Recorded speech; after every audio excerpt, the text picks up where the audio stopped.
नमस्कार। Let's talk with Mamta Surana show में आप सभी का बहुत बहुत स्वागत है। आइए आज एक नए विषय पर हम चर्चा करते हैं। एक नई जानकारी हम प्राप्त करते हैं। आप सभी लोग मारवाड़ी हैं, जैन हैं और आपने दाल बाटी का लुफ्त, यदि जैन नहीं भी हैं तो आप कहीं ना कहीं आपने दाल बाटी का लुफ्त उठाया होगा या किसी न किसी मारवाड़ी जैन के घर में या कोई शादी ब्याह में भी आपने दाल बाटी खाया होगा। तो आइए हम जानते हैं कि इस दाल बाटी का आविष्कार क्यों, कहाँ, कब और कैसे हुआ। इस बारे में आइए हम जरा सा जानकारी प्राप्त करते हैं और सोचते हैं इस बारे में। बाटी मूलतः राजस्थान का पारंपरिक व्यंजन होता है। इसका इतिहास बहुत ही पुराना है। 8वीं सदी में राजस्थान के बप्पा रावल ने मेवाड़ राजवंश की शुरुआत की। बप्पा रावल को मेवाड़ राजवंश का संस्थापक भी कहा जाता है।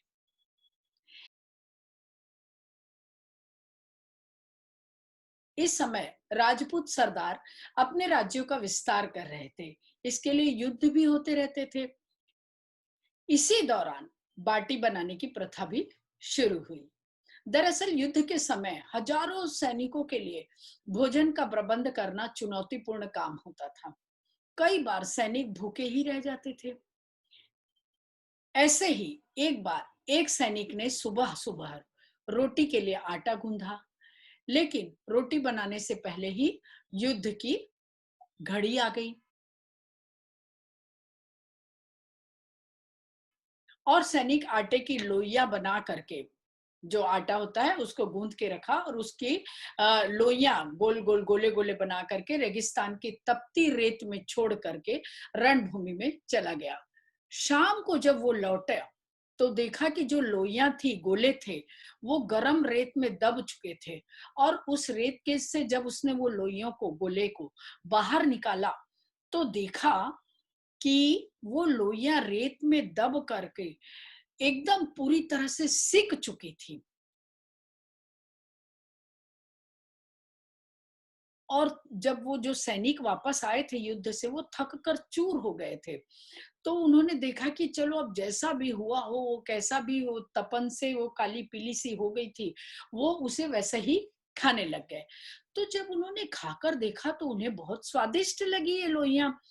तो इस तरह पूरी सेना ने आपस में मिल बांट करके उन लोइयों को, उस आटे के गोलों को खा लिया।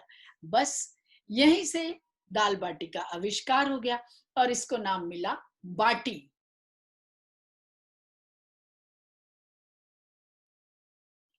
बाटी बन गई और इसे पूरी सेना ने जो खाया और फिर उसके बाद बार बार इस बाटी को उन्होंने बनाया। इस बाटी को युद्ध के दौरान खाने जाने वाला सबसे पसंदीदा भोजन बन गया। एक तो बनाने में आसान था और दूसरा एक या दो खाने से भी बहुत अच्छी तरह से पेट भर जाता था।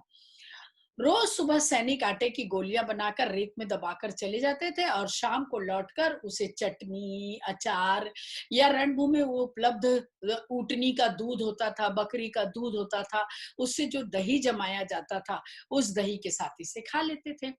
इस भोजन से उन्हें ऊर्जा भी बहुत मिलती थी, एनर्जी मिलती थी और समय भी उनका बचता था।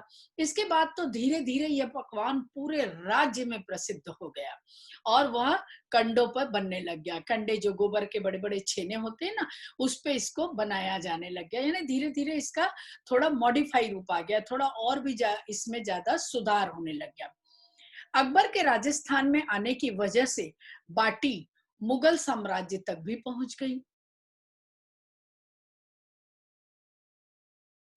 मुगल खान सामे ने, यानी जो भोजन बनाने वाला होता है, उसने बाटी को बफा कर, उबाल कर, जो हम लोग बफाई हुई बाटी बनाते हैं, कभी कभी हम भून के यानी सेक कर भी बाटी बनाते हैं। तो उन्होंने क्या किया कि वो जो बाटी है उसको बफा कर करके, उबाल करके उसको बनाने लग गए और इसको उन्होंने नाम दिया बाफला बाटी।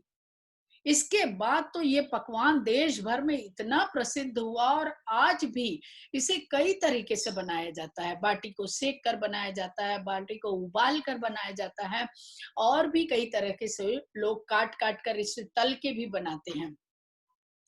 तो आप बात करते हैं बाटी तो हमारी बन गई, लेकिन इसका दाल किस तरह से बनाया जाता है? तो दक्षिण के कुछ व्यापारी मेवाड़ में रहने आए, तो उन्होंने बाटी को दाल के साथ चूर-चूर कर खाना शुरू कर दिया और ये जायका प्रसिद्ध हो गया और आज भी दाल बाटी का जो गठजोड़ बना हुआ है, उसमें किसी तरह की कमी नहीं आई।